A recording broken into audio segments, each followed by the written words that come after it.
सबसे पहले तो मैं कांग्रेस के राष्ट्रीय अध्यक्ष श्री मल्लिकार्जुन खड़गे जी की द्वारा इस प्रकार की असंसदीय भाषा का प्रयोग करने की कड़े शब्दों में भर्त्सना करता हूं।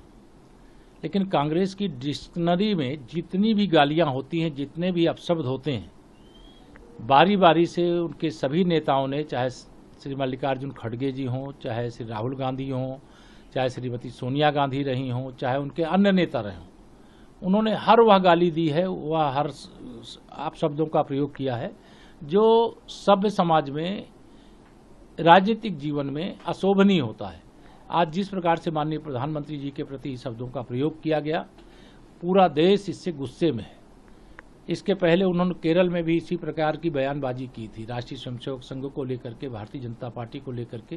अब तमिलनाडु में जाकर के अगर इस प्रकार की भाषा का प्रयोग किए हैं तो कांग्रेस अपने अंत को स्वयं आमंत्रित कर रही है और इसकी जितनी निंदा की जाए वो कम होगी। एक द्वापर में प्रसंग आता है,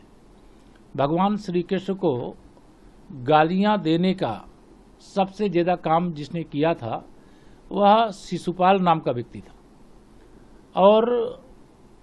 100 गाली माफ करने का भगवान श्री कृष्ण ने अपनी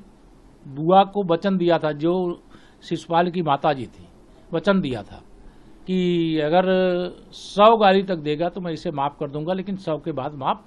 नहीं करूंगा। और जब महाराजा युधिष्ठिर जी का राजसूय यज्ञ हो रहा था उस समय उसने वह 100 गालियों का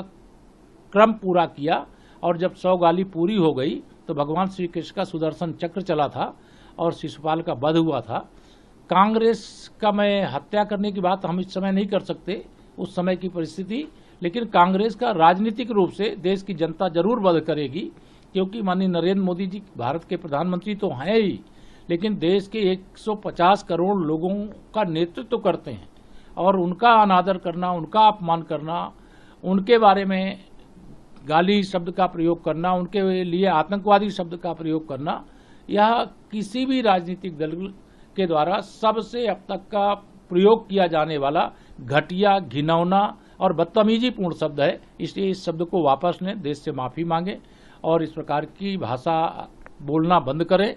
अगर उनके पास दम है तो जनता की अदालत में भारतीय जनता पार्टी का मुकाबला करें। सर, उन्होंने ये कहा कि